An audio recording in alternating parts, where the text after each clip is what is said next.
The espresso machine hissed behind me, releasing steam that carried the bitter scent of over-extracted coffee into the already stale air of the 43rd floor.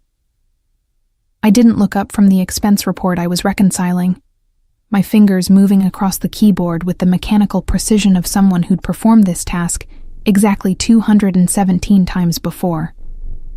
The numbers had to balance. They always had to balance, especially in Lorenzo Greco's world, where a misplaced decimal could mean more than just an accounting error. My desk sat outside his office like a sentinel post, positioned so I could see everyone who approached while maintaining what he called appropriate professional distance from the actual dealings that happened behind those heavy mahogany doors. 2 years I'd worked here. 730 days of arriving at 6:45 a.m., of preparing his coffee exactly as he preferred it. Double espresso, no sugar, in the specific Italian ceramic cup his grandmother had given him. Of managing a calendar that looked innocuous on the surface, but concealed meetings I'd learned not to ask about. The marble floor was cold, even through my sensible heels, the kind I'd chosen because they didn't click too loudly when I walked. Everything about this job required a specific calibration of presence, visible enough to be efficient, invisible enough to be trusted. I'd mastered that balance through careful observation, watching how Angelo, Lorenzo's second-in-command, moved through the space with quiet authority, how Claudio, the head of security, could clear a room with nothing but a slight shift in posture. Julia.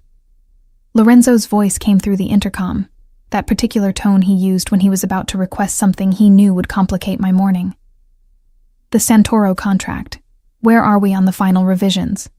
I pressed the button, keeping my voice level.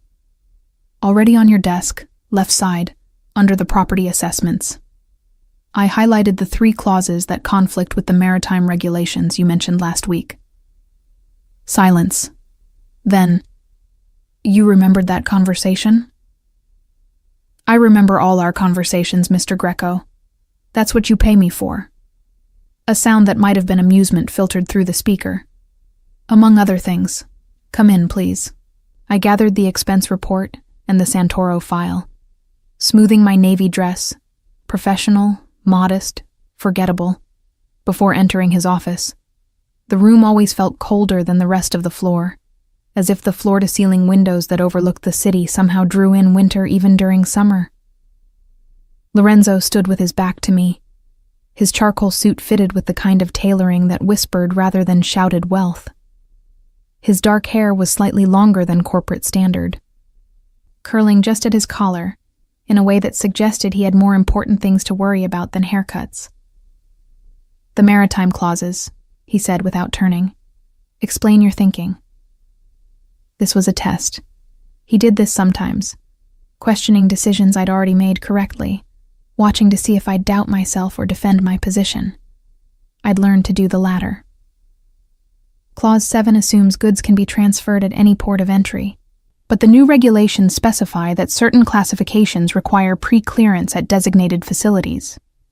If Santoro's shipments fall into those classifications, which, based on the inventory descriptions, they do, then the current language leaves us exposed to customs delays or worse.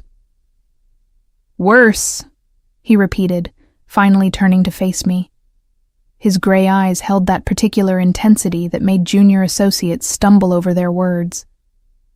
I'd stopped stumbling after month 3, to find worse in this context. Seizure of goods, investigation of shipping practices, unwanted attention from authorities who might start asking questions about other shipments. I met his gaze steadily. I assume we prefer to avoid all 3. Something shifted in his expression. Approval, maybe, or recognition. We do. Adjust the language accordingly and have it ready for Santoro's review by 3 p.m. Already drafted. The revised version is in the folder, tabbed in green. This time the almost smile reached his eyes. Efficient as always, Miss Romano. I turned to leave, but his voice stopped me at the door. The flowers that arrived this morning. In the lobby. The security log shows they're addressed to you. My hand tightened on the folder. I hadn't seen any delivery, Hadn't ordered anything. I'm not expecting any flowers, Mr. Greco. Nevertheless, they're waiting at the front desk. Red roses. Quite an elaborate arrangement. His tone had gone carefully neutral, which somehow made it more loaded. An admirer? Heat crept up my neck, but I kept my voice professional. If so, they're confused. I don't have admirers. Everyone has admirers, Miss Romano. Some are simply more persistent than others. I didn't know how to respond to that, so I didn't. I returned to my desk, the expense report suddenly seeming less important than the mystery of who would send me flowers at work. The morning proceeded normally. Calls to schedule, documents to file, a minor crisis with the building's HVAC system that I resolved with 3 phone calls and a carefully worded email to the property manager. It wasn't until lunch that Chiara, who worked in legal 2 floors down, appeared at my desk with barely contained excitement. Julia, did you see them? Everyone's talking about the roses in the lobby. They're gorgeous. Who sent them? I have no idea. I minimized the spreadsheet I'd been working on. There's no card? Oh, there's a card. Very mysterious. It just says, "For the woman who makes every day brighter." No signature. Chiara leaned closer, lowering her voice. Do you think it's from him? Him who? She gestured toward Lorenzo's office with her eyes. You know? The boss. I've seen how he looks at you when he thinks no one's watching. He looks at me like I'm a competent employee who occasionally doesn't anticipate every possible disaster before it happens, I said firmly, ignoring the flutter in my chest that her words caused. That's called normal professional interaction. Normal professional interaction doesn't involve checking if you're wearing your seatbelt every time you leave in a company car, or personally reviewing the background checks of every new security guard assigned to this floor. Or, Chiara, I kept my voice low but firm. Stop. He's my boss. I'm his assistant. There's nothing else to discuss. But as she left, I couldn't stop thinking about those roses. Red roses. The traditional declaration, the obvious choice for someone trying to make a statement. I thought of Lorenzo's careful neutrality when he'd mentioned them, the way his jaw had tightened almost imperceptibly. The afternoon proceeded with unusual tension. Lorenzo called me into his office 3 times for matters that could have been handled via email. Each time, I felt his gaze tracking my movements with an attention that went beyond professional assessment. When Angelo arrived for their 4 o'clock meeting, I heard Lorenzo's voice through the door, sharper than usual, discussing security protocols and potential vulnerabilities. At 5:30, as I was preparing to leave, Claudio appeared at my desk. Miss Romano, Mr. Greco has asked that you take the flowers home with you. I'll have them brought to your car. That's not necessary. They can stay in the lobby. I'm sure they brighten the space. Claudio's expression didn't change. Mr. Greco was quite specific. He wants them removed from the building. Something in his tone made it clear this wasn't a request. I nodded slowly, gathering my things. And when I reached the lobby, the roses were already waiting by the security desk. They were spectacular. At least 3 dozen stems, deep crimson, arranged with obvious skill and expense. As I approached, Lorenzo emerged from the private elevator, his presence commanding immediate attention from everyone in the space.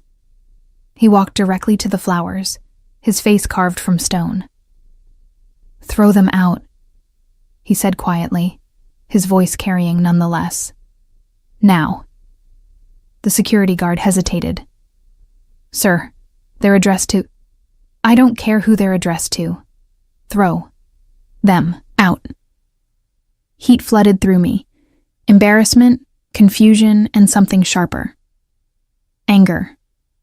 I set down my bag carefully, my heart hammering, but I forced my voice to remain steady. With respect, Mr. Greco, they're my flowers. If anyone's throwing them out, it should be me. He turned to face me fully, and the intensity in his gray eyes was nothing I'd seen before. Not professional assessment, not casual interest. Something raw and barely controlled. You want to keep gifts from strangers? I want to make my own decisions about what I keep or discard. I took a step closer, aware of every eye in the lobby fixed on us. And I want to know why you care. The silence stretched. Then Lorenzo moved, closing the distance between us until I could smell his cologne. Cedar and something darker, more complex, until I had to tilt my head back to maintain eye contact. Because, he said, his voice dropping to barely above a whisper. You work for me. Everything that happens to you while you're in this building is my concern. Your safety is my responsibility. And I don't appreciate anonymous gifts sent to my employees without proper vetting. This isn't about safety. The words escaped before I could stop them, bold and reckless. This is about something else entirely. His jaw tightened. For a moment I thought he might actually answer, might give voice to whatever was burning in his eyes. Instead, he stepped back, his expression closing like a door slamming shut. Claudio, have the flowers sent to Miss Romano's apartment, and run a full background check on the sender. I want to know who thinks they can send gifts to my assistant without going through proper channels. He walked away, his footsteps echoing on the marble, leaving me standing amid a lobby full of staring witnesses. As Claudio carefully gathered the roses, I caught his eye. This is insane, I murmured. Claudio replied quietly. Is Mr. Greco being remarkably restrained? You should see him when he's actually angry. I rode home in the company car, another Lorenzo mandate I'd stopped arguing about, with the roses filling the back seat with their heavy perfume. My apartment was small, a studio in a respectable but unremarkable neighborhood, and the flowers looked absurd on my tiny kitchen counter, like something from another world trying to colonize mine. I found the card tucked among the stems, the handwriting elegant but unfamiliar. For the woman who makes every day brighter. My phone buzzed. A text from an unknown number. I hope you liked the roses. I've been watching you for some time now, and I thought it was time to make myself known. A chill ran through me, watching me. I thought of Lorenzo's immediate suspicion, his demand to have the sender investigated. Had he known somehow? Was this the kind of threat he dealt with regularly? The reason he insisted on security protocols and background checks? Another text arrived. Don't worry, my intentions are entirely honorable. I'd like to take you to dinner. Saturday night. I'll send a car. I stared at the message, my mind racing. This wasn't normal. This wasn't a coworker with a crush, or someone I'd met at a coffee shop. This was calculated, informed, deliberate. Someone who knew where I worked, who could afford elaborate flower arrangements and car services, who felt confident enough to announce they'd been watching me. My phone rang. Lorenzo's private number, the one he'd given me for emergencies. Mr. Greco? Did you receive any other communications? No preamble. His voice tight with something I couldn't name. Text messages, 2. They're signed M. Forward them to me immediately. Don't respond. Don't delete them. And Julia. His use of my first name sent a shock through my system. Lock your door. Check your windows. I'm sending Claudio to your building. That's not necessary.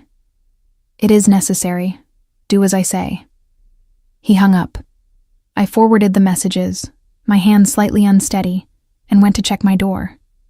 Already locked. Windows secure. I lived on the 4th floor. No fire escape access.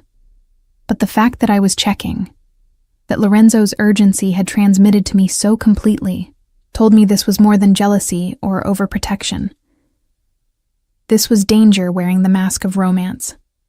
And somehow, without knowing how or why, I'd become the center of a game I didn't understand, caught between Lorenzo's fierce protection and a stranger's calculated attention. The roses filled my apartment with their heavy scent, beautiful and ominous, a promise and a threat wrapped in crimson petals. My phone buzzed again. Lorenzo, don't go to work tomorrow. Stay home. We need to talk. I stared at the message, my heart pounding.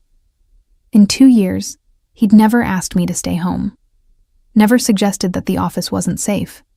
Whatever this was, it was serious enough to break every protocol we'd established. I typed back, I'll be there, 6:45, like always. His response came immediately. Julia, for once in your stubborn life, do as you're told. I smiled despite myself, despite the fear curling in my stomach. Not a chance, Mr. Greco. See you tomorrow.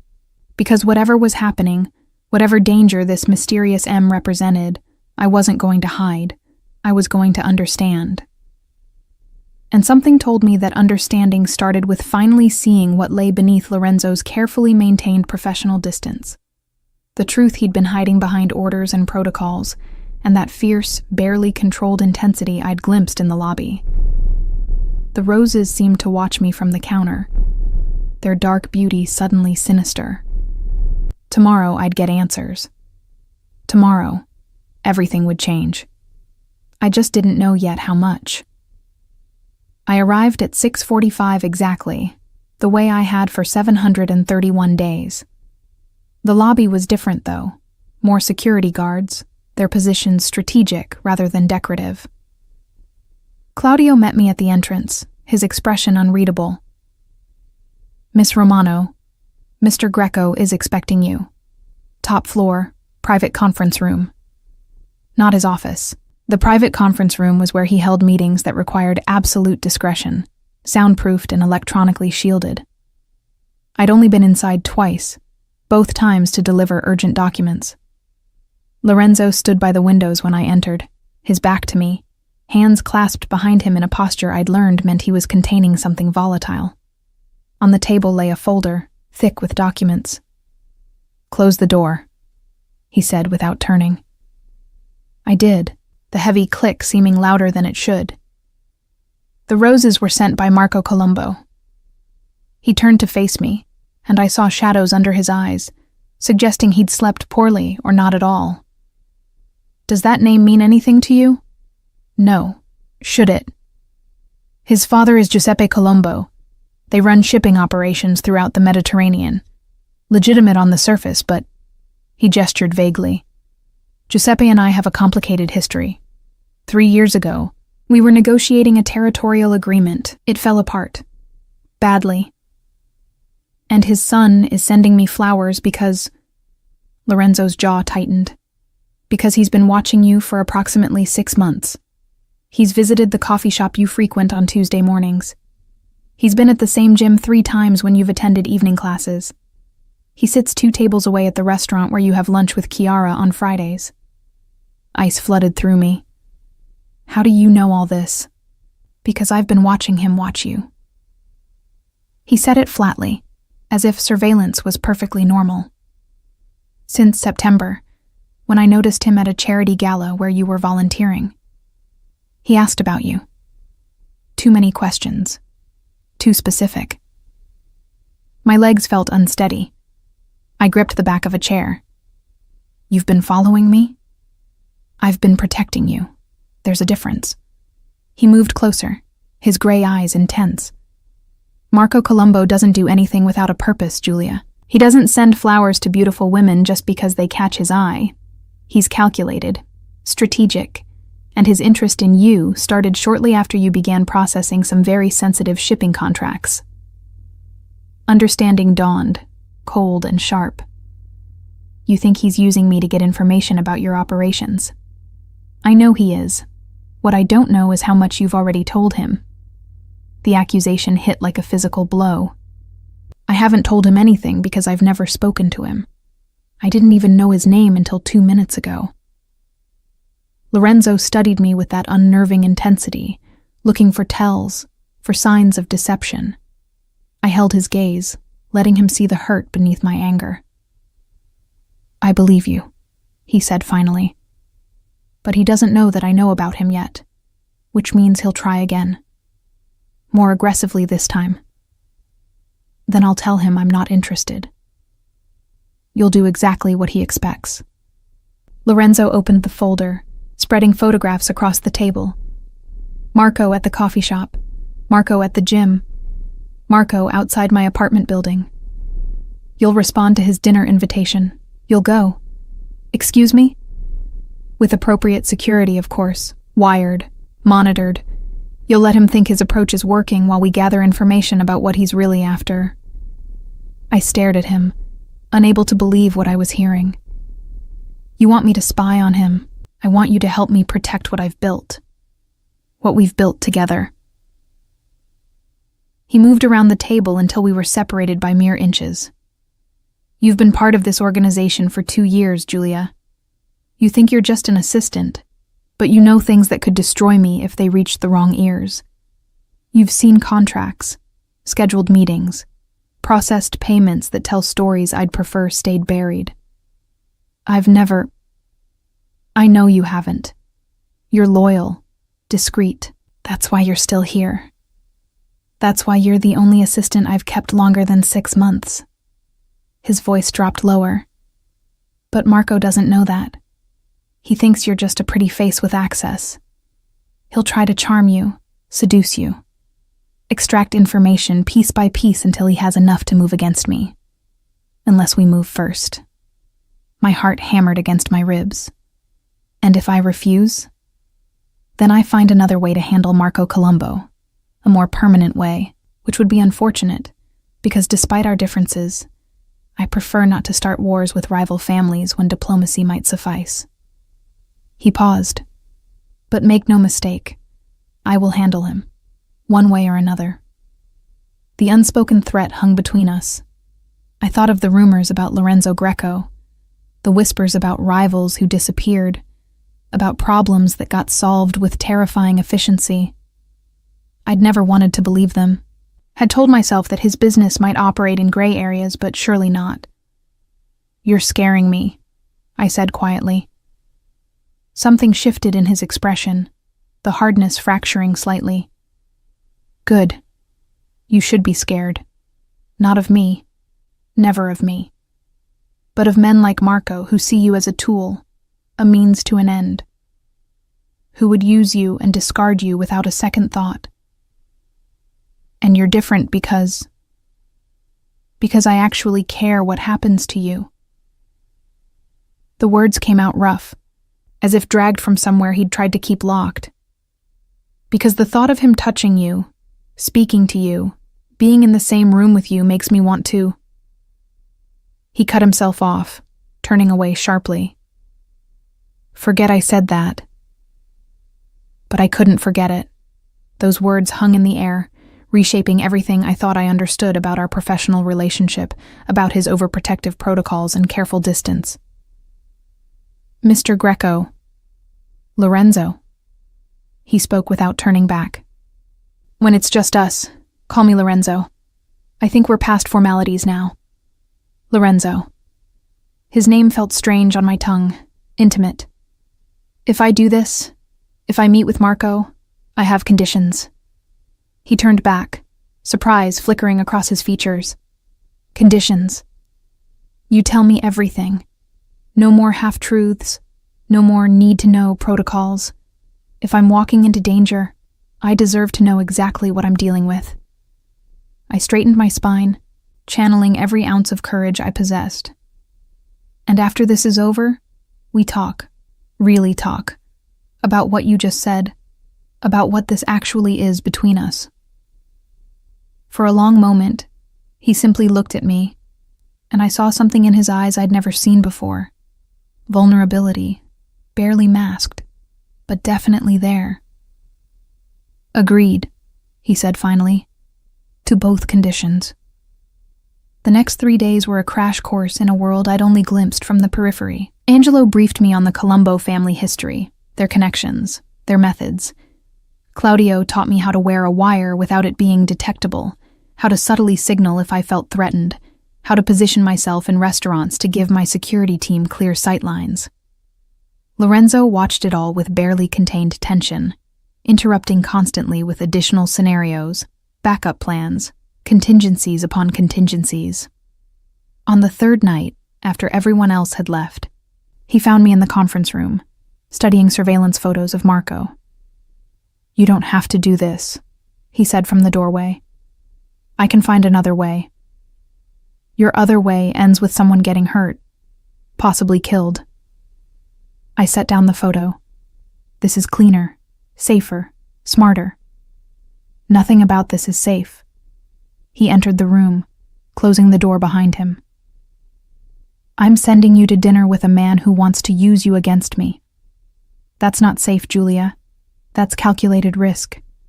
You've been taking calculated risks your entire life." "Yes, with my own safety.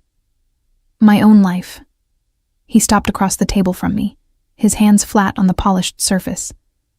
"Not with yours. Never with yours." "Why?" The question escaped before I could stop it. Why do I matter so much? The silence stretched, taut as a wire. Then Lorenzo straightened, his expression closing. "Because you're valuable to my organization. Because replacing you would be..." "Don't." I stood, matching his position across the table.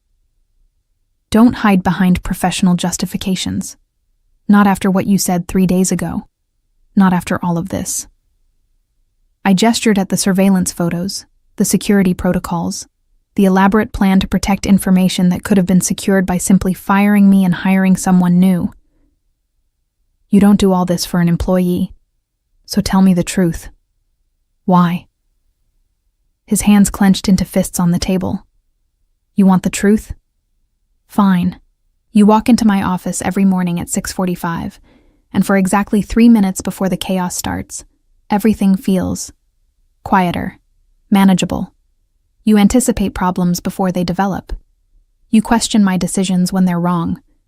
You're not afraid of me, which is either incredibly brave or incredibly foolish, and I still haven't decided which." He moved around the table, and I forced myself not to step back as he approached. "You drink your coffee with too much sugar and not enough milk. You tap your pen twice against your desk when you're concentrating. You say, 'with respect,' right before you're about to completely ignore what I've asked you to do. You've worn the same navy dress 7 times this month because it has pockets deep enough for your phone and 3 pens, which you consider essential." He stopped directly in front of me. "And somewhere in the last 2 years, you became the one thing in my life I'm not willing to lose. So yes, Julia, you matter. More than is probably wise. More than I should allow." My breath caught. "Lorenzo, but that's exactly why you can't do this." His voice turned harsh, defensive. "Because I'm compromised. Because I can't think strategically when you're involved. Because Marco Colombo sending you roses made me want to burn down everything he's built, and that's not rational. That's not safe. That's..." I kissed him. It wasn't planned, wasn't calculated. I simply closed the distance between us and pressed my lips to his, cutting off his spiral of self-recrimination with direct action. For one heartbeat, he froze. Then his hands came up to frame my face, gentle despite the intensity I could feel vibrating through him, and he kissed me back with 2 years of restraint finally breaking free. When we pulled apart, both breathing hard, his forehead rested against mine. "That was incredibly unprofessional," he murmured. "I don't care. I'm your employer. There are power dynamics, ethical concerns. Still don't care." A rough laugh escaped him. "You should. I'm not a good man, Julia. I've done things that would horrify you if you knew the details. I operate in a world where violence is currency, and loyalty is purchased with fear as often as respect. You deserve better than this. Better than me." I pulled back enough to meet his eyes. "I'm not interested in what I deserve. I'm interested in what I want. And apparently, I want my dangerously overprotective boss who tracks my coffee preferences and considers flowers from strangers a declaration of war. He's not just a stranger. I know who he is. I know what this is. And I'm still going to that dinner, Lorenzo. Not because you're ordering me to, but because it's the smart play. Because it protects what you've built, what we've built together. Because I understand now what's at stake. His jaw tightened. And after? After we figure out what this is, what we are. If you're willing. If I'm willing. He made a sound between a laugh and a growl. Julia, I've been willing since approximately month 4, when you corrected my Italian grammar in front of Giuseppe Santoro, and he laughed so hard he agreed to terms he'd been fighting for weeks. I've been willing since the first time you challenged me instead of cowering. I've just been smart enough to know that willing and wise are different things. Maybe it's time to stop being quite so smart. He kissed me again, slower this time, deliberate. When we broke apart, his expression had shifted into something I recognized. Strategic Lorenzo, the man who negotiated impossible deals and navigated dangerous waters. Saturday night, Marco will send a car. Claudio will be in a vehicle 3 cars back. Angelo will be in the restaurant, posing as a diner. I'll be somewhere close by, trying not to commit murder. I smiled slightly. I know how this works. Do you? His hand cupped my cheek, thumb brushing my skin. Do you understand that if he touches you, if he threatens you, if he makes one wrong move, there will be consequences? That I won't be rational or measured? That I'll do whatever it takes to keep you safe? Diplomatic implications be damned. I understand that you care about me. That's enough. It's not enough. It's dangerous and complicated and that's the truth we're working with. I caught his hand, holding it against my face. So let's work with it. Together. The way we've been doing for 2 years, except now we're honest about what's underneath the professional facade. He studied me for a long moment, then nodded slowly. Together. But Julia, if at any point on Saturday you feel unsafe, if anything feels wrong, you signal Claudio immediately. Promise me. I promise. And no unnecessary risks, no trying to be brave. No, Lorenzo, I squeezed his hand. I'm going to dinner with a man who wants to use me. I'm not going to war. Trust me to handle this. I do trust you. It's Marco Colombo I don't trust. He pulled me close, wrapping his arms around me in an embrace that felt both protective and possessive. 3 more days. Then we end this threat and figure out what comes next. I rested my head against his chest, hearing his heartbeat steady and strong, and tried not to think about all the ways Saturday could go wrong. Tried not to acknowledge the fear coiling in my stomach beneath the determination. 3 days until I sat across from a stranger who'd been watching me, who wanted to use my access to destroy the man I'd just kissed. 3 days to prepare for a performance that needed to be perfect. 3 days until everything changed again. The memory came unbidden as I fastened diamond earrings Lorenzo had insisted I wear. Borrowed from some collection he had access to, probably worth more than my yearly salary. 2 years ago, my first week on the job, I'd made a mistake. A small one, switching 2 meeting times in Lorenzo's calendar. It had caused a cascade of problems, forcing him to reschedule with a very important client. I'd expected to be fired. Instead, Lorenzo had called me into his office, closed the door, and asked me to explain what happened.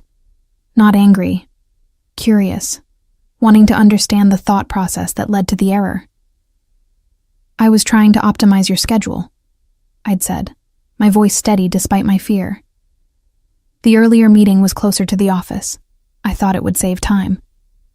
Did you check whether the earlier meeting time worked for the client? No, I assumed.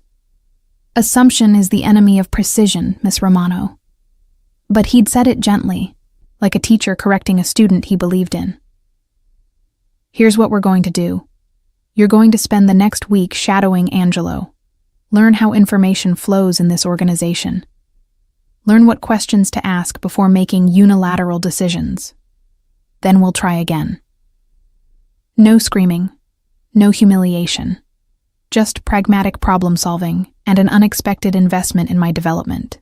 That had been my first glimpse of the man beneath the reputation. someone who valued loyalty and competence enough to teach rather than simply replace. Now, standing in my apartment in a black dress that cost more than my monthly rent, another Lorenzo provision, delivered that morning with a note. He expects elegance. Let's not disappoint.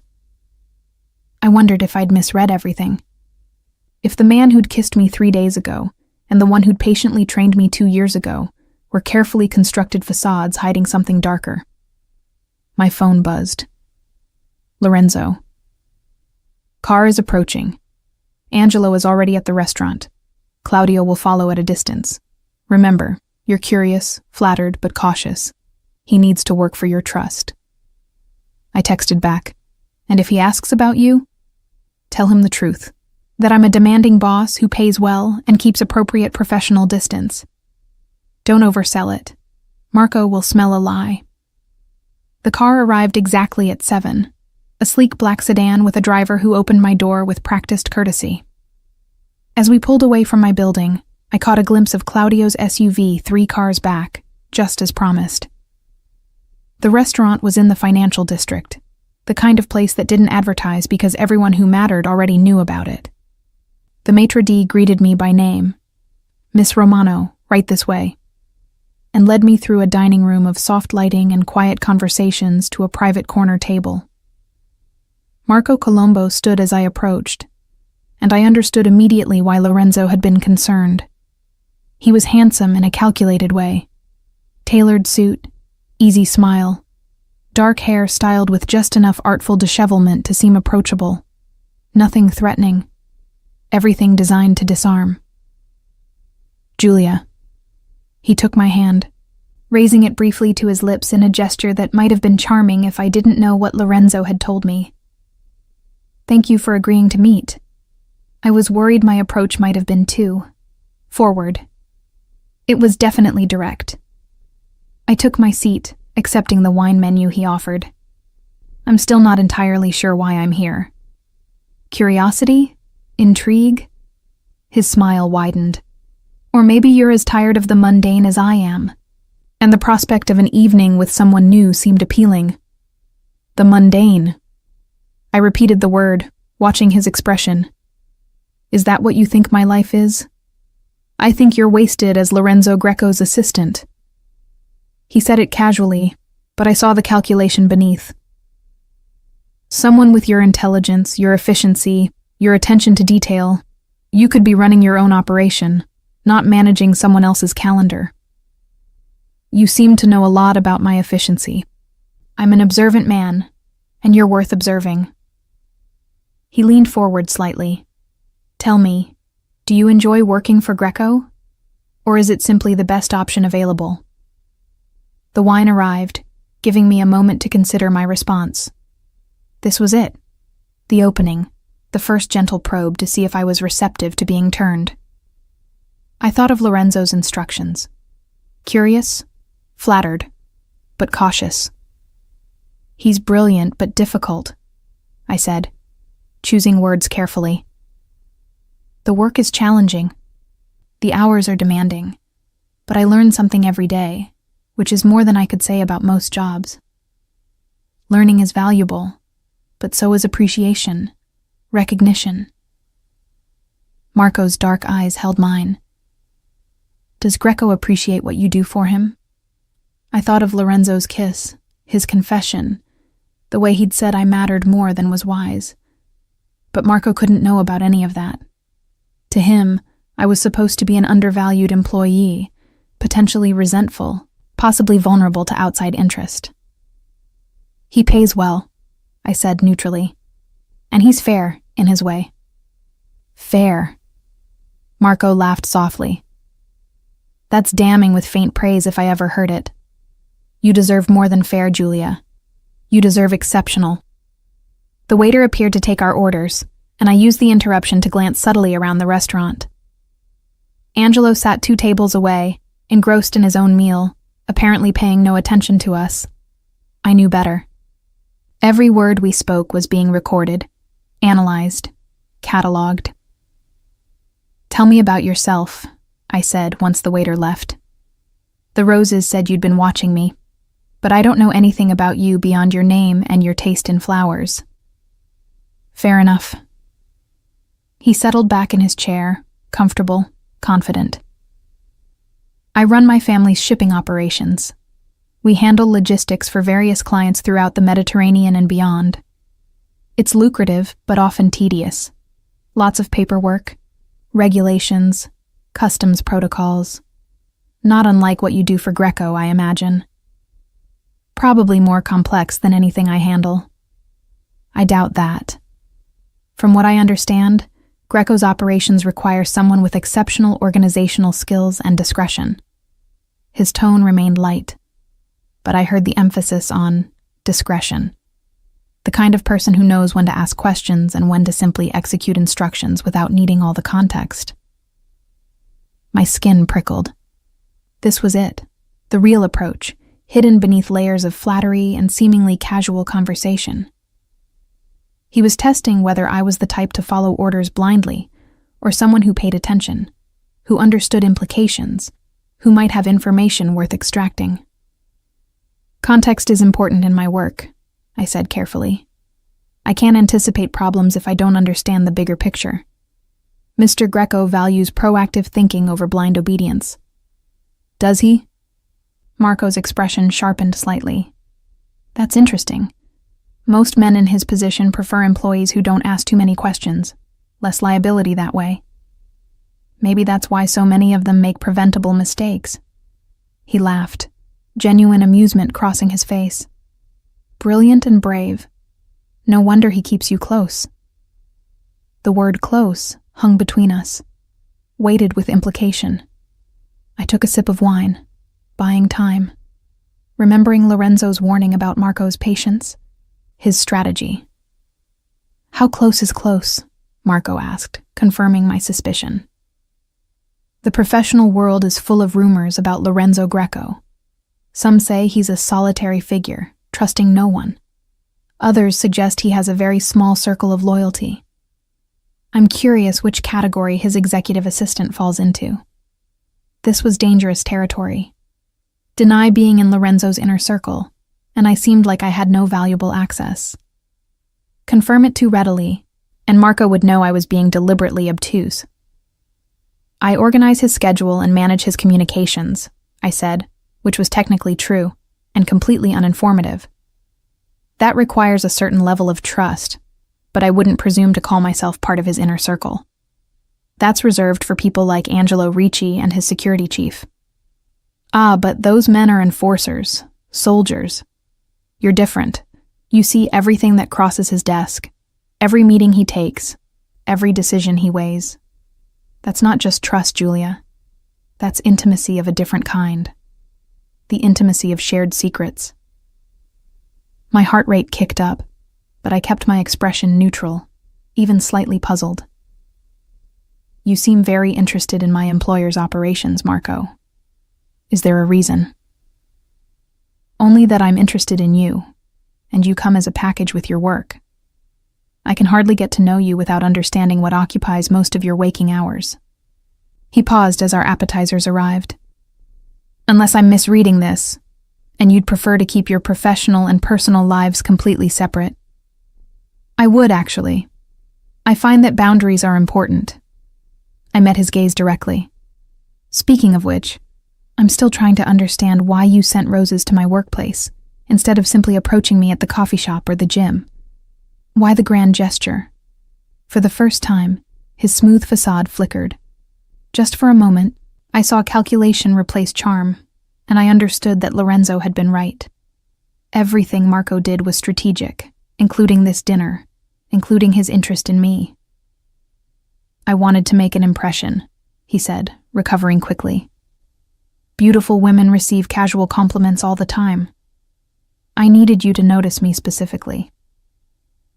Mission accomplished, although you could have simply introduced yourself like a normal person. "Where's the romance in that?" His smile returned, but something had shifted. He knew I was more perceptive than he'd anticipated, less easily manipulated. "Besides, I learned long ago that the direct approach doesn't always work with intelligent women. They appreciate effort, Strategy. Or they appreciate honesty, I countered, which you haven't really offered yet. You've told me about your shipping business and your appreciation for grand gestures, but not why you've been watching me for 6 months. Not what you really want. The silence stretched between us, tension building. Then Marco laughed, but it sounded different now. Less charming, more genuine. You're right. I haven't been entirely honest. Would you like the truth? I'd prefer it to whatever performance this has been. He set down his fork, leaning forward with sudden intensity. Fine.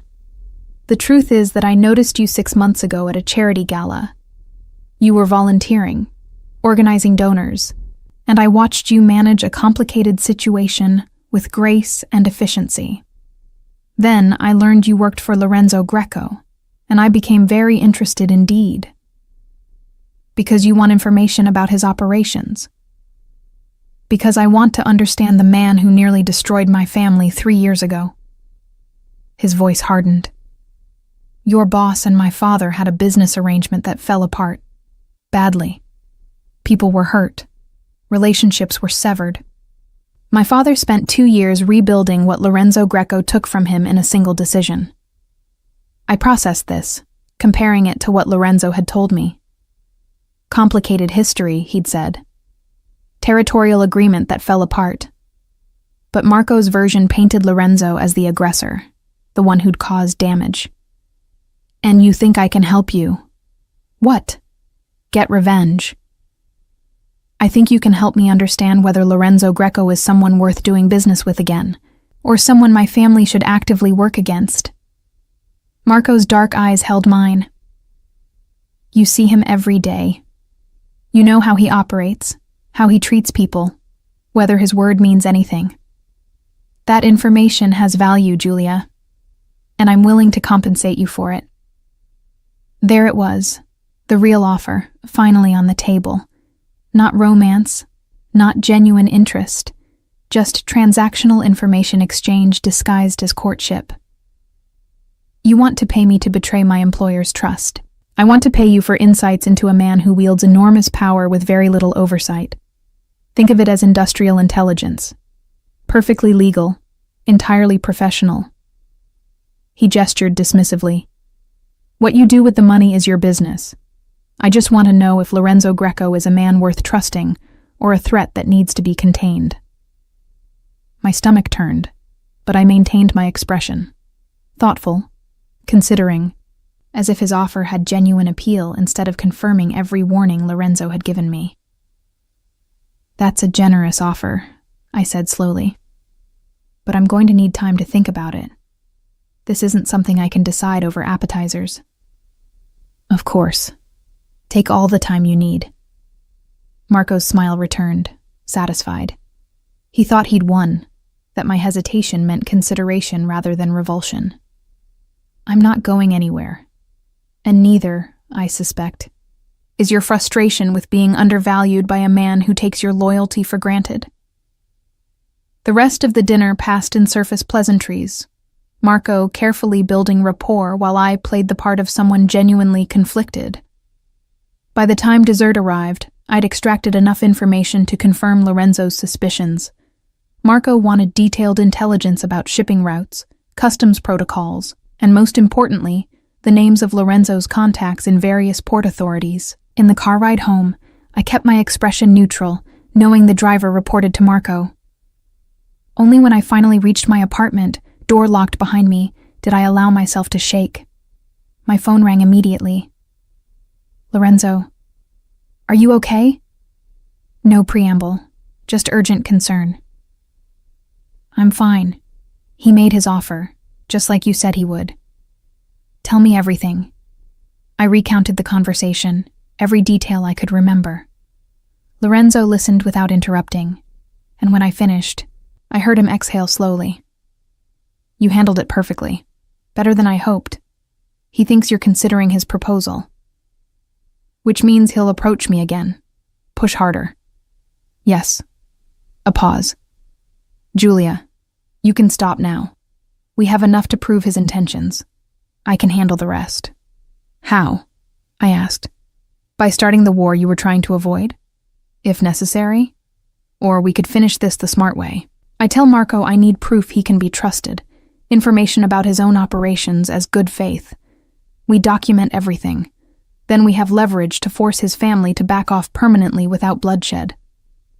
Silence on the other end. Then, that's dangerous. If he suspects you're working with me, he won't, because I'm good at my job, Lorenzo, and my job right now is protecting what we've built together. I paused. Unless you don't trust me to handle this, you know that's not the issue. Then what is? The issue is that I kissed you 3 days ago, and now I'm asking you to have dinner with a man who wants to use you. The issue is that every strategic instinct I have says your plan is brilliant, and every personal instinct I have says to lock you away somewhere safe until this is over. His voice roughened. The issue is that you matter, Julia, and men make stupid decisions about things that matter. My chest tightened. Then trust me to make smart decisions for both of us. Let me finish this. One more meeting, he said finally. You meet with Marco one more time, extract what we need, and then we shut this down. Agreed? Agreed. And Julia, when this is over, we talk. Really talk. About what this is, what we are, what comes next. No more delays, no more professional distance. Just truth. I look forward to it, I said softly.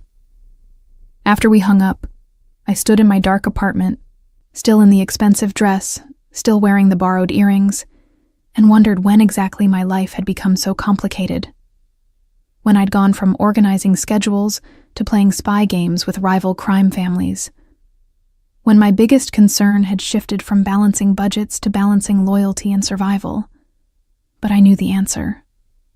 It had happened gradually, over 2 years of watching Lorenzo Greco build something extraordinary through sheer will and strategic brilliance, of learning that the world he operated in required different rules, different compromises, of falling for a man who was dangerous and protective and brilliant and damaged in equal measure. And now, standing in the aftermath of Marco Colombo's offer, I made a choice. Not because Lorenzo had asked, not even because it was smart strategy, but because somewhere in the last 2 years, Lorenzo's empire had become mine too. His enemies had become my concern. His survival had become essential to my own. Tomorrow, I'd call Marco. I'd play the game one more time. And then, when it was over, Lorenzo and I would figure out what came next. Together. The text from Marco arrived at 9:47 a.m., 3 days after our dinner. I've been thinking about our conversation. There's something I'd like to show you. Something that might help you make your decision. Are you free this evening? I stared at the message, my coffee growing cold in my hand. Lorenzo was in a meeting with Angelo and 3 men I didn't recognize. Serious faces, expensive suits, the kind of people who made even Claudio look slightly tense. I'd been instructed not to interrupt unless the building was actively on fire, but this felt important enough to risk his displeasure. I knocked once, opened the door a crack. Mr. Greco, I'm sorry to interrupt, but I have an urgent communication that requires your immediate attention. He glanced up, irritation flickering across his face until he saw my expression. Then he understood. Gentlemen, if you'll excuse me for just a moment. Angelo, continue with the logistics discussion. He followed me to my desk, his hand briefly touching the small of my back. A gesture so subtle that anyone watching would miss it, but I felt it like an electrical current. What is it? I showed him the text. His jaw tightened as he read it. He's escalating faster than I anticipated. This isn't good. Or it's good because it means he's confident, less cautious. Might reveal more than he intends. Or it's a trap. Lorenzo's voice went flat, dangerous. Julia, I don't like this. He wants to meet somewhere of his choosing, presumably somewhere he controls. That puts you at a disadvantage. So we adapt. I tell him I'm only available for a public meeting. Lunch tomorrow at the same restaurant. He considered this, clearly weighing options, calculating risks. Then his phone buzzed. Angelo, needing him back in the meeting. He glanced at it, frustration evident. Tonight, after you leave here, come to my apartment. We'll discuss this properly, plan the next move with full security protocols. He paused. Don't respond to Marco until we've talked, please. The please surprised me. Lorenzo Greco didn't ask. He commanded. But when it came to me, something had shifted in the power dynamic between us. I wasn't just his employee anymore, following orders. I was something else, something we hadn't defined yet but both recognized. I'll be there at 7, I said.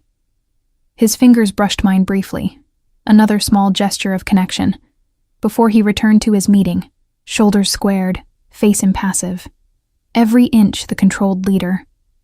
But I'd seen the flash of worry in his eyes, the tension in his jaw. He was afraid. For me. The realization sent warmth and terror through me in equal measure. The day passed with agonizing slowness. Routine tasks felt trivial, when I knew that tonight I'd be in Lorenzo's private space, making decisions that could affect more than just the two of us. By 6:30, I'd changed into jeans and a simple sweater.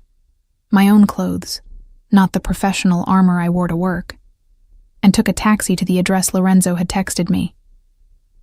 His building was in the most expensive district of the city, all glass and steel and modern architecture that screamed wealth without vulgarity. The doorman knew my name before I could introduce myself. Miss Romano, of course, Mr. Greco is expecting you, penthouse elevator on your left. And within minutes I was stepping into an apartment that redefined luxury. Floor-to-ceiling windows overlooked the city lights. Minimalist furniture in charcoal and cream created space rather than filling it. But what caught my attention wasn't the obvious wealth, it was the personal touches. Books stacked on a side table. A framed photograph of an older woman who had Lorenzo's eyes. A chess set mid-game, suggesting he played against himself when restless. "You're observing," Lorenzo said from behind me, his voice amused. He'd changed too. Dark slacks and a black shirt with the sleeves rolled up, casual in a way I'd never seen him. It made him seem younger, more approachable, though no less commanding. "Habit," I said. "You have good taste. Less sterile than I expected." "What did you expect? A lair? Skulls mounted on the walls?" "Maybe not skulls, but definitely more overt displays of wealth." He moved to the kitchen, sleek, modern, expensive, and poured 2 glasses of wine. "My grandmother used to say that true wealth whispers, only insecurity shouts." He handed me a glass. She also said that intelligent women were the most dangerous kind, which means I should probably be more concerned about you than Marco Colombo. "Your grandmother sounds wise." "She was. She's also the only reason I'm not." He trailed off, setting down his wine untouched. "Never mind. We're not here to discuss my family history. We're here to figure out how to handle Marco's invitation." But I was curious now, filing away that unfinished sentence, that glimpse of vulnerability. "You were going to say she's the only reason you're not what? Not in prison? Not dead? Not like your father?" His gray eyes met mine, and for a moment, I saw past every defense he'd constructed. All 3, probably. She saw something in me worth saving when I was 14, and heading down a very dark path. Made me promise I'd build something better than what my father had, still powerful, still protective of what was mine, but with lines I wouldn't cross. Rules, even in a world without many rules. "And have you kept that promise?" "Mostly." He moved closer, and I felt the air between us charged with that magnetic pull that had been building for weeks. The lines have gotten blurrier over time. Compromise becomes habit. But I've never hurt anyone who didn't threaten what I was protecting first. And I've never... He stopped again. Something painful crossing his expression. "Never what?" Never let myself care about someone the way I care about you. Because caring creates vulnerability. And vulnerability gets people killed in my world. His hand came up, cupping my face with unexpected gentleness. But apparently, I'm not as smart as I thought I was. Because despite knowing all that, here we are. My heart hammered against my ribs.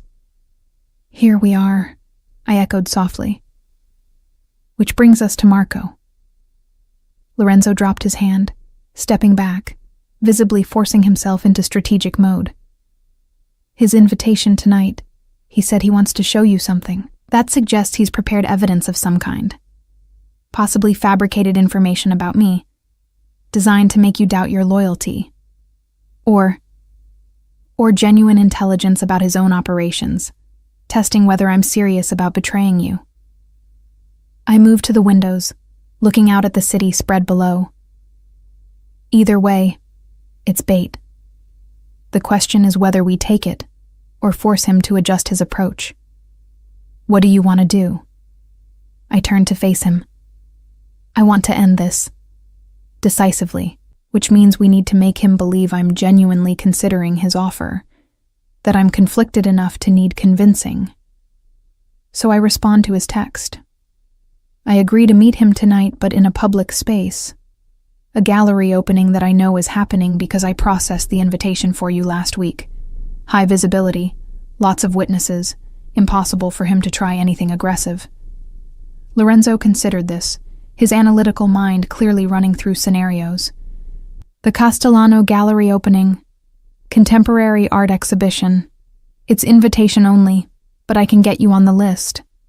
And I'll be there, along with enough of my people that Marco will know he's being watched. He'll expect that, though.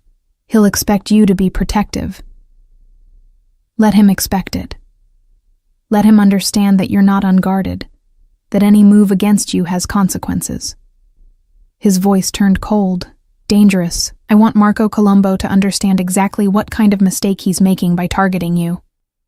Something in his tone sent a chill down my spine, not fear of him, but recognition of what he was capable of when threatened. This was the man people whispered about, the one whose reputation kept rivals at bay. Lorenzo, I need you to promise me something. What? That you won't do anything you can't take back? That we handle this the smart way, not the violent way, that we're better than the reputation. I moved closer to him. Your grandmother wanted you to build something better. Let's honor that. For a long moment, he simply looked at me. Then he pulled me against him, his arms wrapping around me in an embrace that felt both protective and possessive.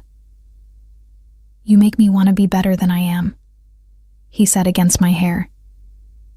That's either going to save me or destroy me. I'm not sure which yet. I'm betting on saving. His laugh was quiet, rough. That's because you don't know all of it yet. All the things I've done, the compromises I've made. When this is over, when Marco is handled, I'm going to tell you everything. And then you can decide if I'm actually worth the faith you're putting in me. I've already decided. I pulled back enough to meet his eyes.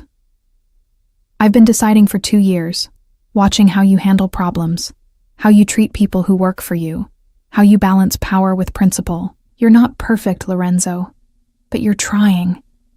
That matters. He kissed me then, and this time it wasn't the desperate breaking of restraint from 3 days ago. This was deliberate, thorough, a claiming and a promise wrapped together.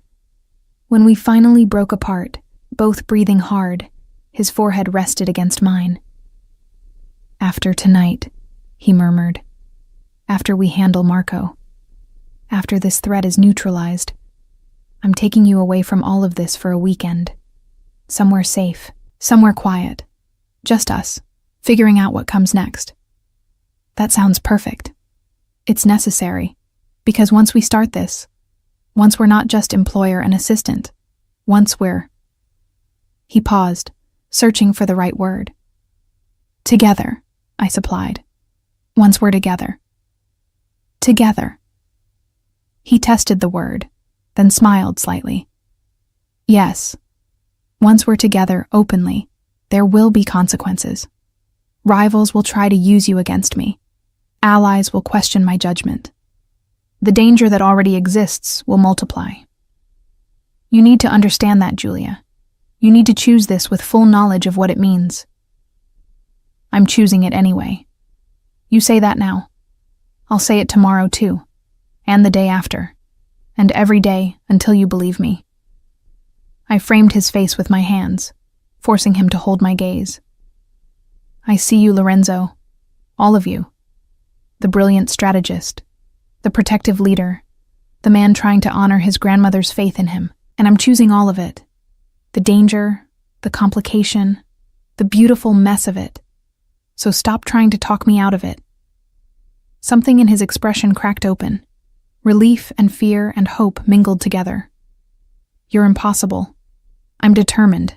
There's a difference. Is there? But he was smiling now, genuine warmth breaking through his usual control. Fine, you win. We do this your way, together. No more trying to protect you by pushing you away. But Julia, if at any point tonight things feel wrong, if Marco does anything that makes you uncomfortable, you signal immediately. Promise me. I promise. 2 hours later, I stood in the Castellano gallery wearing another borrowed dress.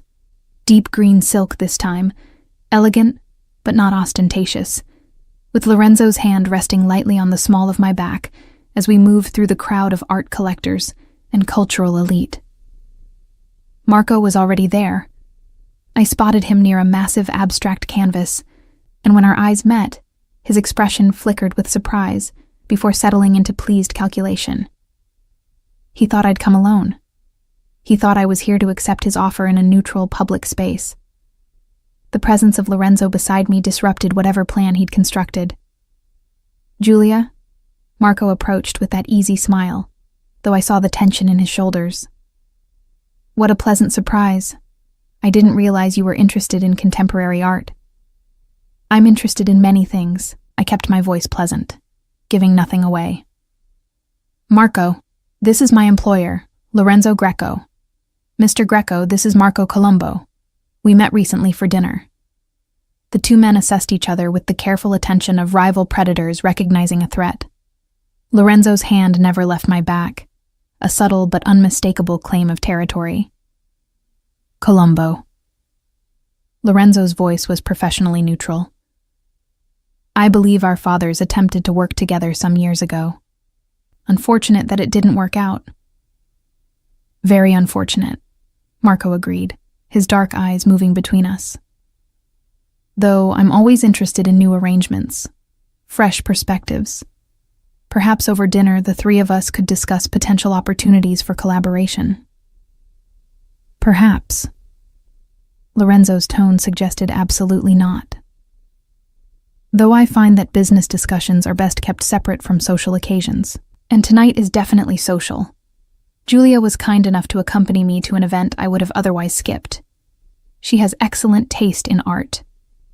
The lie was smooth, delivered with just enough warmth to suggest we were more than just employer and assistant without explicitly stating it. I saw Marco process this new information, recalculating, his expression tightening slightly. I see. Marco's smile never wavered, but something cold entered his eyes. How fortunate for you, Greco, to have an assistant with such diverse interests and talents. One might even say she's indispensable.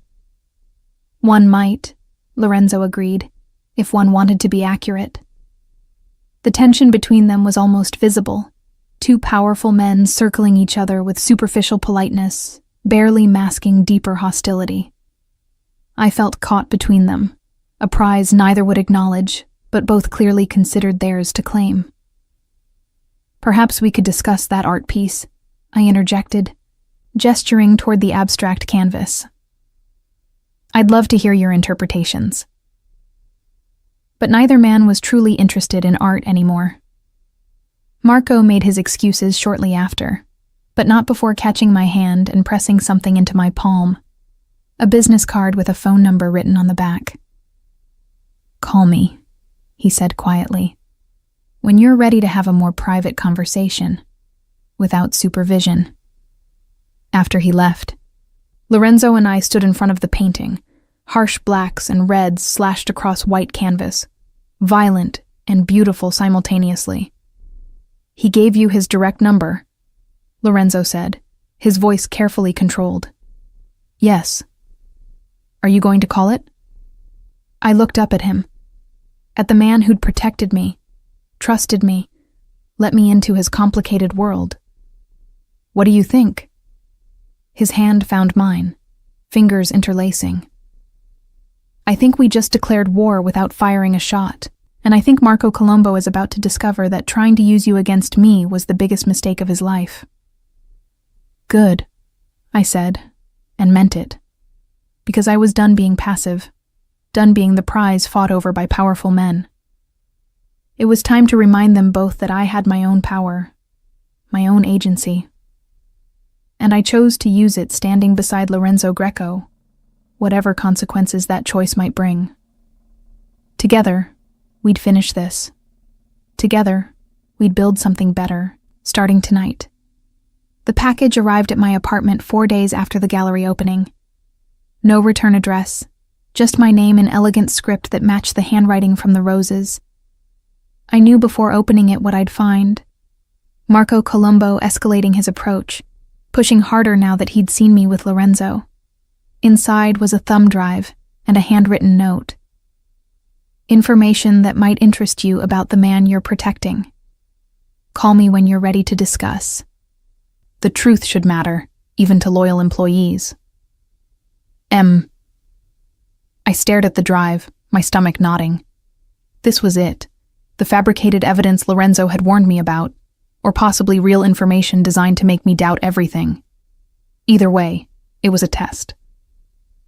Marco wanted to see if I'd view the contents, if curiosity would override loyalty, if my relationship with Lorenzo was as solid as it had appeared at the gallery. I called Lorenzo immediately. He sent me something. Don't open it. Don't even connect that drive to your computer. His voice was sharp, commanding. I'm sending Claudio. He'll be there in 10 minutes. Pack a bag. Enough for a few days. You're staying somewhere safer until we resolve this. Lorenzo, I'm not running. You're not running. You're being strategic. Marco just made a direct move against you in your own home. That means he knows where you live. Probably has been watching your building. I'm not taking chances with your safety. 20 minutes later, I was in Claudio's SUV with a hastily packed bag, the thumb drive secured in an evidence bag, because apparently Lorenzo had protocols for everything. We didn't go to Lorenzo's penthouse as I'd expected. Instead, Claudio drove to a nondescript building in a quiet neighborhood, using a key card to access an underground garage. Safe house, he explained. Mr. Greco has several throughout the city. This one is registered under a shell company, impossible to trace back to him. You'll be comfortable, and security monitors every access point. The apartment was smaller than Lorenzo's penthouse, but equally well appointed. Modern furniture, fully stocked kitchen, blackout curtains on every window. Angelo was already there, setting up some kind of technical equipment on the dining table. Miss Romano. He nodded in greeting, all business. Mr. Greco wants that drive analyzed before you're anywhere near it. Standard protocol when rival families send unsolicited information. Could be infected with tracking software or worse. Worse how? Worst case? Opens a back door into any network it touches, allowing remote access to everything connected. We've seen it before. Someone sends apparently innocent files. The target opens them on their work computer, and suddenly, their entire digital infrastructure is compromised. Angelo's expression was grim. Marco Colombo is many things, but stupid isn't one of them. This drive is dangerous until proven otherwise. I settled into the safe house's living room, feeling like a prisoner in a very comfortable cell. An hour later, Lorenzo arrived, his hair slightly disheveled from running his hands through it. A stress tell I'd learned to recognize. Are you okay? He crossed to me immediately, his hands framing my face, tilting it to catch the light as if checking for injuries. I'm fine. Just frustrated. This feels like hiding. This is smart strategy. But his thumb stroked my cheekbones gently, at odds with his firm words. Marco escalated faster than I anticipated. Sending something directly to your home means he's either very confident or very desperate. Both options are dangerous. Angelo cleared his throat from across the room. Sir, we've isolated the drive's contents. You're going to want to see this. We gathered around the laptop Angelo had set up, its screen displaying a folder filled with documents and video files. Lorenzo's expression went carefully blank as Angelo opened the first file. Shipping manifest dated from 3 years ago, showing cargo movements between various Mediterranean ports. These are from the disputed territory period, Angelo said quietly, when we were negotiating with Giuseppe Colombo. Negotiating is generous, Lorenzo said, his voice flat. We were fighting for control of routes his family had monopolized for decades. Routes they used for both legitimate cargo and considerably less legitimate shipments. Angelo opened another file, photographs of meetings, timestamps showing dates I recognized from Lorenzo's calendar. Marco has been building a case against you, suggesting you sabotaged the original agreement deliberately, that you used information Giuseppe shared in good faith to undercut his operations. Did you? I asked quietly. Lorenzo turned to me, his gray eyes holding mine. Yes. The admission hung in the air between us. I'd known, theoretically, that Lorenzo operated in moral gray areas, but confronting specific evidence was different from accepting abstract concepts. Giuseppe Colombo was running weapons through civilian cargo, Lorenzo continued, his voice steady, using shipping routes that passed through areas where his family had political connections, knowing authorities wouldn't inspect too carefully. I discovered this 3 years ago during our negotiations. He wanted me to partner with him, provide additional distribution networks in exchange for a share of profits. You refused, I said, understanding dawning.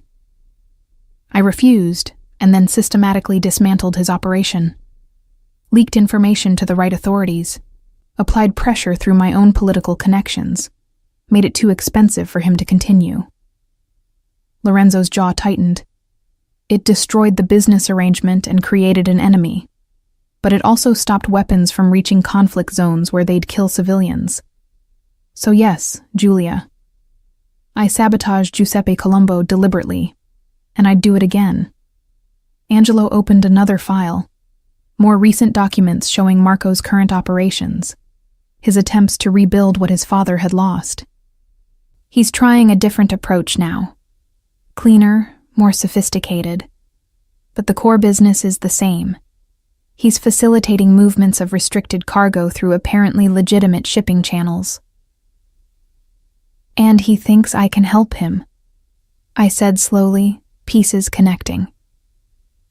Not just by providing information about your operations, but by potentially giving him access to your distribution networks, your contacts. If he could compromise me, make me complicit, then he'd have leverage, Lorenzo finished. Against both of us. You'd be connected to illegal activity, unable to testify or cooperate with authorities without incriminating yourself. And I'd be vulnerable through you, forced to negotiate or risk your exposure. The sophistication of Marco's plan became clear, not just corporate espionage, but a carefully constructed trap designed to entangle me so thoroughly that I'd have no choice but to cooperate. The thumb drive wasn't just information. It was documentation of alleged crimes, carefully curated to look like Lorenzo was the villain. What do we do? I asked. Lorenzo exchanged a look with Angelo, some silent communication passing between them. We turn it around. Use his own strategy against him. How? You call Marco. Tell him you viewed the contents. Tell him you're angry, disillusioned, ready to hear his offer more seriously. Lorenzo's expression was calculating now. The strategic mind I'd seen negotiate impossible deals fully engaged. You arranged to meet him somewhere we control. One of my restaurants, my hotel. Somewhere every word will be recorded, every offer documented. And then? Then we let him make his pitch. We let him explicitly offer payment for information, for access to my networks. We let him incriminate himself completely. Lorenzo's smile was cold. And then we give all of it, his approach, his offers, the evidence of his current operations, to a very specific federal prosecutor who's been looking for an excuse to investigate the Colombo family for years. You'd expose him to authorities? I was surprised. In Lorenzo's world, I'd assumed problems were handled differently, more directly, more permanently. Giuseppe Colombo's weapons dealing hurt innocent people. That crossed a line I won't forgive. But Marco is young, stupid, and desperate to restore his family's reputation. He deserves a chance to learn from his mistakes in a federal prison instead of a grave. Lorenzo's hand found mine. My grandmother's influence, remember? Lines I won't cross, even when dealing with enemies. Over the next 3 days, we planned meticulously. Angelo coached me on what to say, how to appear genuinely conflicted. Claudio set up surveillance in the restaurant where I'd meet Marco, ensuring every angle would be covered. And Lorenzo watched it all with barely contained tension, his control fraying at the edges. "You don't have to do this," he said the night before the meeting, finding me alone in the safe house kitchen at 2 a.m., both of us unable to sleep. "We can find another way." There is no other way. Not one that ends this cleanly. I turned from the window where I'd been watching the empty street below. Marco won't stop until he's forced to. This forces him. By putting you in a room with a man who wants to use you. Lorenzo closed the distance between us. Do you understand how much I hate that? How every instinct I have is screaming to find a different solution? I understand. But I also understand that sometimes the only way out is through. I reached up, cupping his face. Trust me. Trust us. He pulled me against him, his arms wrapping around me with almost desperate intensity. When this is over, we're going away. Just like I promised. Somewhere far from all of this, where we can just be together without threats and strategies and rival families. I'm going to hold you to that. Good. Because I'm going to hold you. For an entire weekend. Possibly longer. His hand stroked through my hair. And then we figure out what comes next. How to navigate this. Us.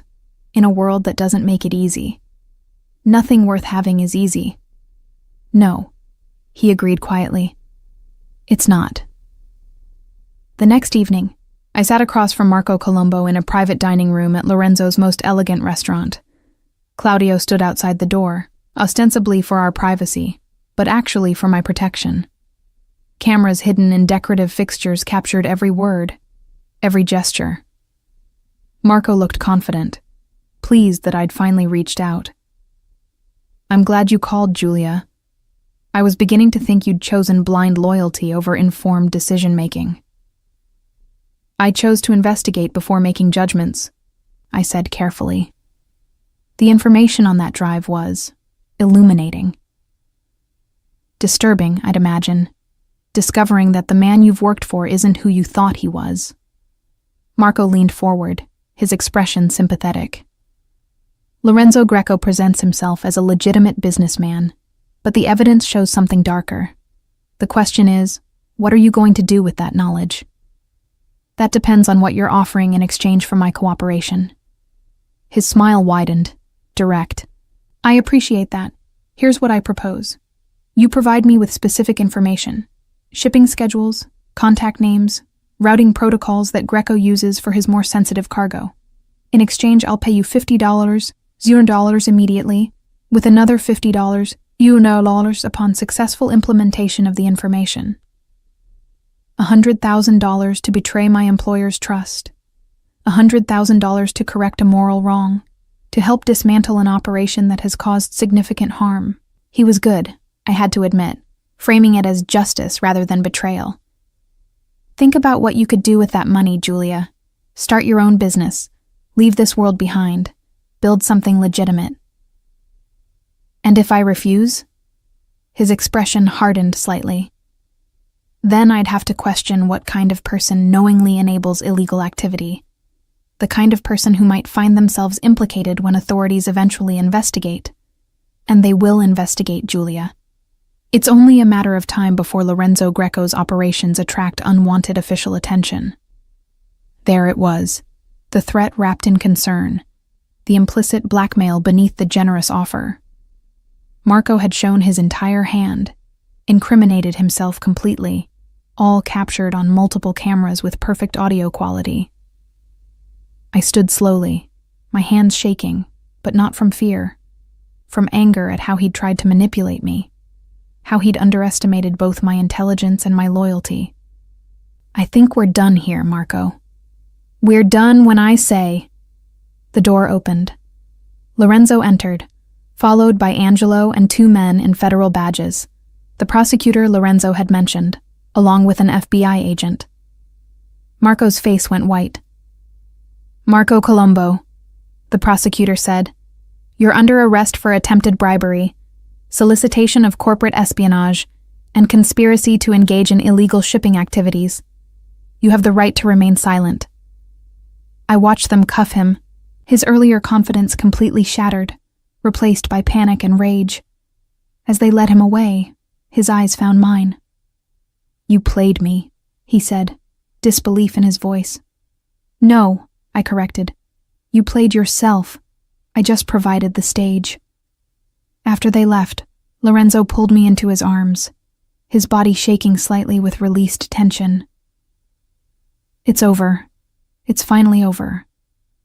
Not quite, the prosecutor said, still present.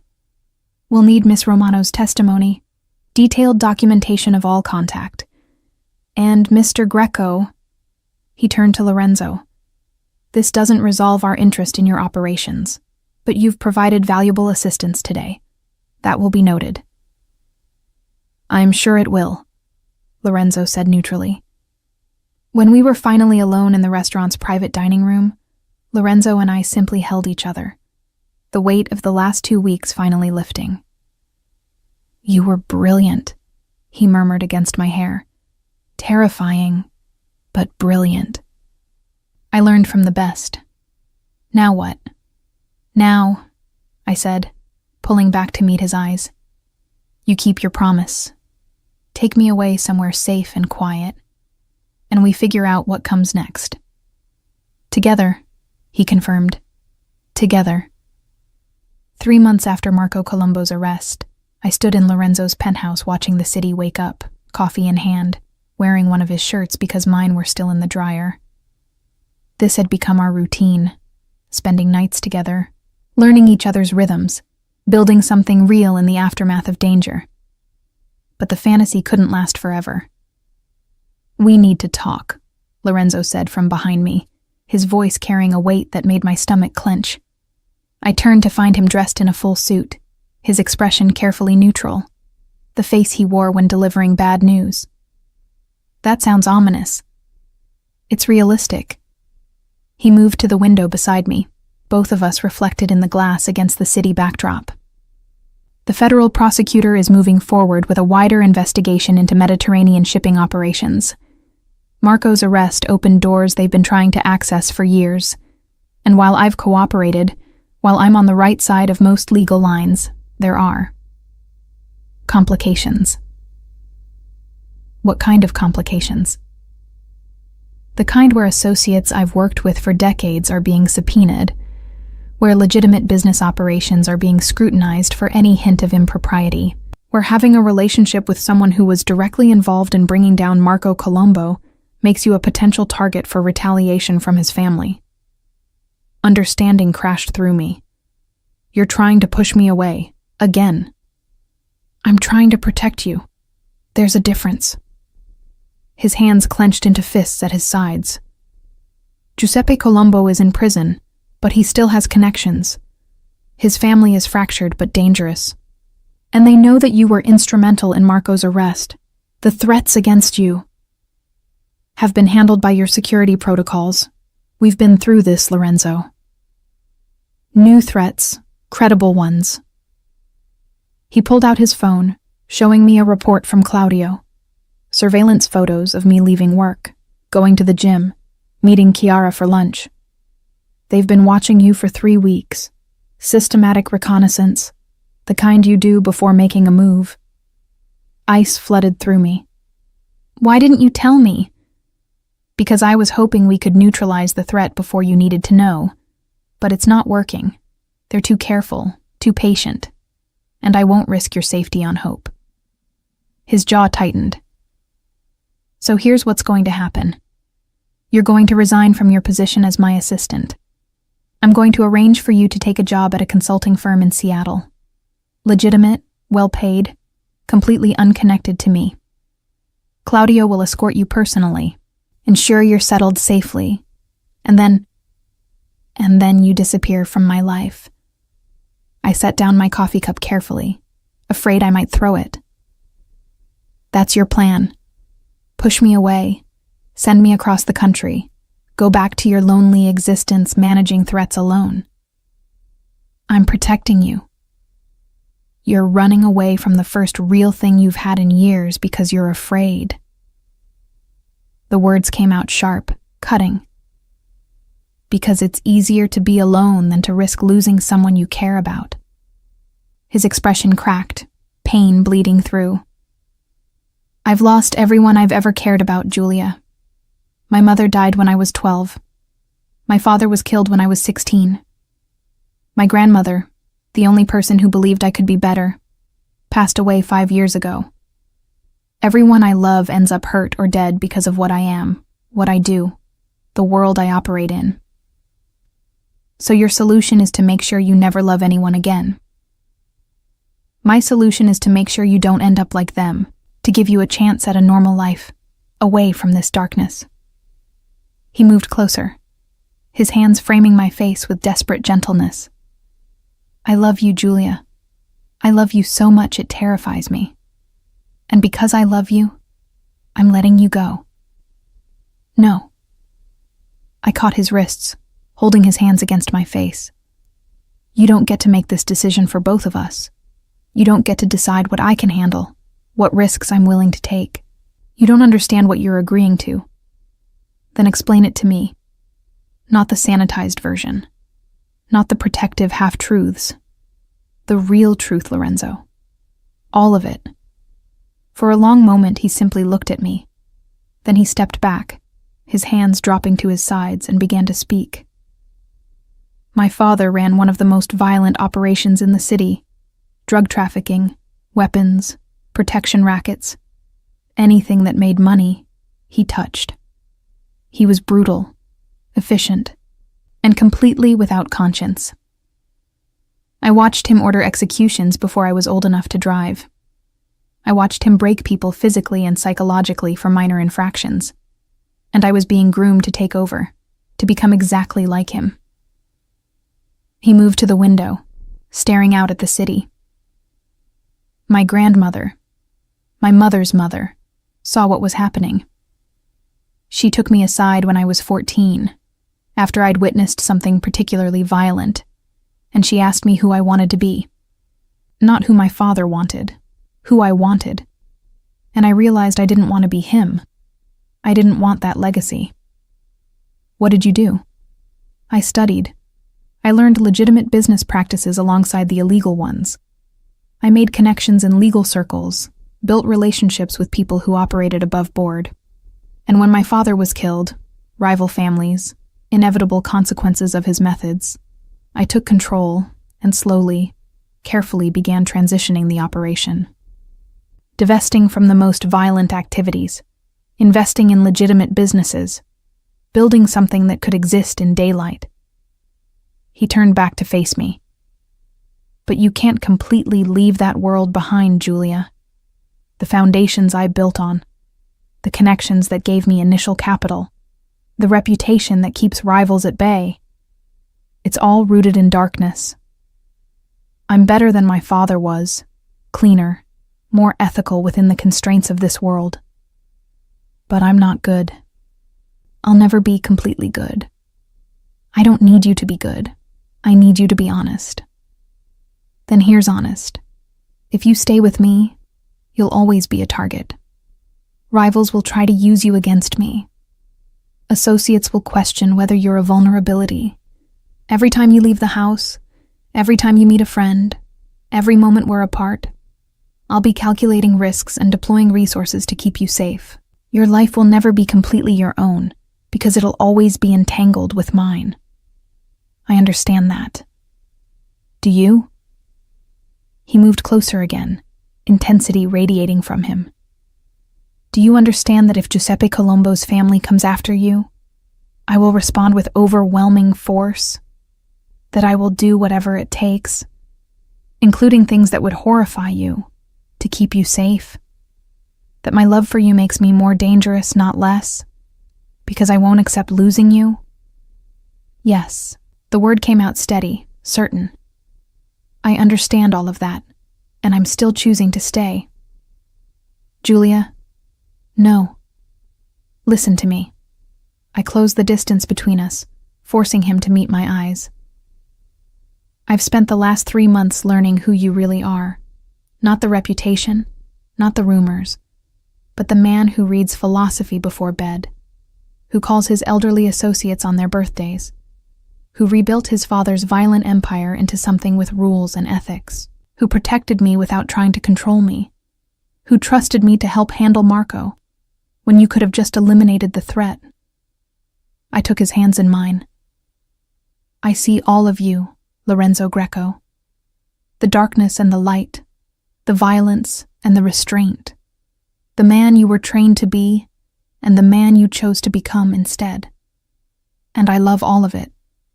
So stop trying to protect me from yourself. If something happens to you because of me, then something happens. Life has risks, Lorenzo. Love has risks. But the alternative is spending our lives alone, safe but isolated, never taking the chance that something beautiful might come from something complicated. I squeezed his hands. I'm not running to Seattle. I'm not leaving you. And if Giuseppe Colombo's family wants to come after me, they'll discover that I have my own kind of strength. And I have you beside me. For a long moment, he simply held my gaze, war warring with himself, fear battling hope. Then something in him broke, or maybe healed, and he pulled me against him with desperate intensity. You're absolutely certain? His voice was rough against my hair. Because once you commit to this, once you're publicly known as mine, there's no taking it back. Your safety becomes my responsibility. Your life becomes entangled with everything I am. I'm certain. I pulled back enough to meet his eyes. But I have conditions. A slight smile tugged at his mouth. Of course you do. I'm not giving up my career. I'll transition from being your assistant to consulting independently, building my own client base. I need my own identity separate from being Lorenzo Greco's girlfriend. Agreed. And we make decisions together. Big ones. Life-altering ones. No more trying to protect me by making unilateral choices. Agreed. And when threats arise, because I understand they will, you tell me immediately. No more waiting. No more hoping you can handle it before I need to know. His jaw tightened, but he nodded. Agreed. And one more thing. I took a breath. Eventually, when this settles, when the threats are managed and life achieves some kind of stability, I want a real future. Not just dating, not just a relationship we keep partially hidden. I want permanence, partnership, everything. Something in his expression softened completely. You're asking me to marry you, Miss Romano. I'm asking if you're capable of that level of commitment. If you can see a future where we're not just surviving threats together, but actually building a life. I can see it. His hands came up to frame my face. I've been seeing it for 3 months, afraid to say it out loud because acknowledging what I want makes losing it more terrifying. But yes, Julia, when the time is right, when you're ready, I want everything with you. Partnership, permanence, a life that's ours. He kissed me then, and it felt different from all the other times. Not desperate or restrained, but certain. A promise sealed with contact, a future acknowledged and accepted. When we broke apart, he rested his forehead against mine. Giuseppe Colombo's family. We need to address that threat directly. How? I meet with them, negotiate a truce, make it clear that harming you brings consequences they can't afford. His voice went cold, strategic. And if negotiation fails, I make an example that ensures no one else considers you a vulnerability. Lorenzo, I won't kill anyone who doesn't strike first, he said quickly. But I will make it economically and socially devastating to be my enemy. I'll freeze their assets, cut their business connections, make operating in this city impossible. They'll have to relocate or surrender. Those are the options I'm offering. And you think they'll accept those terms? They'll accept them because the alternative is worse. And because Giuseppe loved his son, despite everything. He won't risk more of his family for revenge against someone who was only protecting herself. Lorenzo's expression was grim, but determined. I'll handle this, Julia. I promise you, this threat ends. Permanently. The next 2 weeks were tense, filled with negotiations I wasn't privy to, but could see the evidence of in Lorenzo's tension, in the increased security presence, in the late-night phone calls conducted in Italian too rapid for me to follow. Then, finally, it was over. Giuseppe has agreed to terms, Lorenzo announced one evening, his shoulders finally relaxing. Complete withdrawal from any interest in you or our operations. His family relocates their base to Naples. In exchange, I release certain business territories back to his control and agree not to interfere with his operations as long as they stay within specified legal boundaries. Just like that? Just like that. He pulled me into his arms. He's tired, Julia. Tired of losing his operations, his son, his position in this city. He wanted an honorable exit, and I gave it to him. Sometimes the smartest move is letting your enemy retreat with dignity. Your grandmother would be proud. I hope so. His smile was soft, genuine. She'd like you, I think. Your strength, your refusal to be intimidated, your ability to see past reputation to the person underneath. She always said the right partner makes you braver and better simultaneously. That's what you do for me.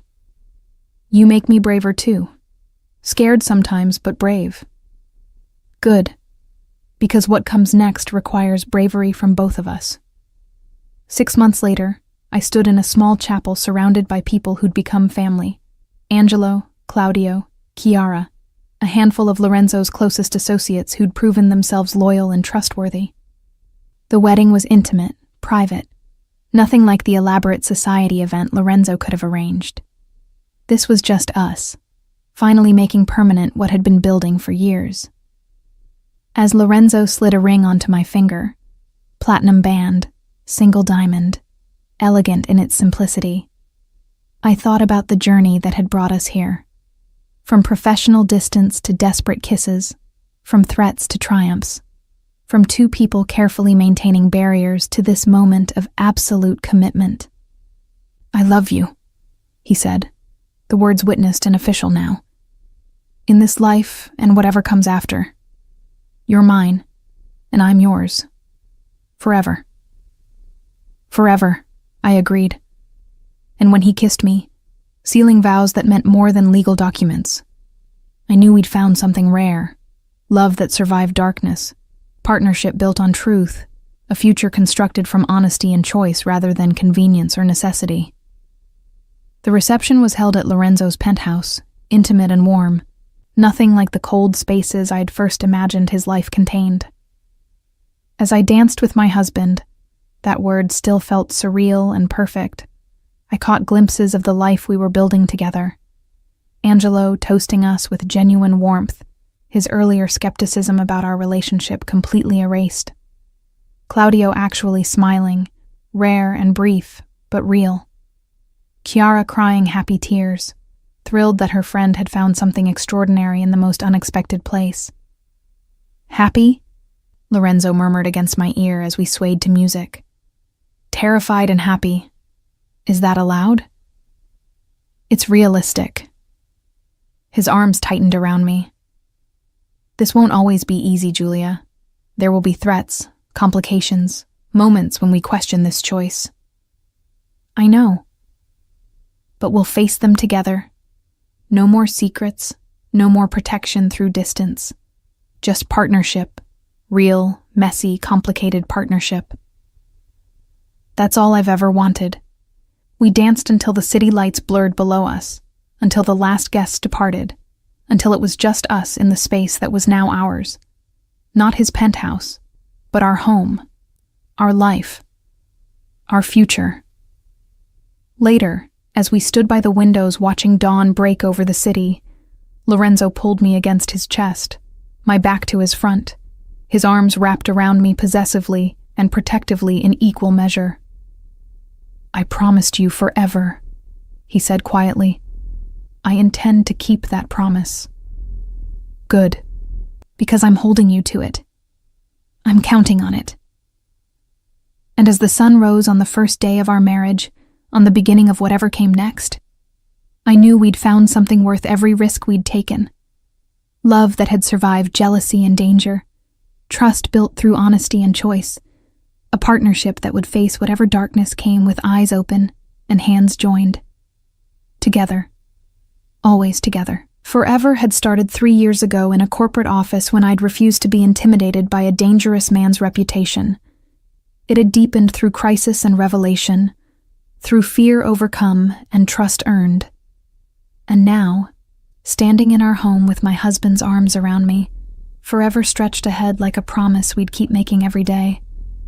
Not because it was easy, but because we'd chosen each other, completely and without reservation, knowing exactly what that choice meant. And that made all the difference,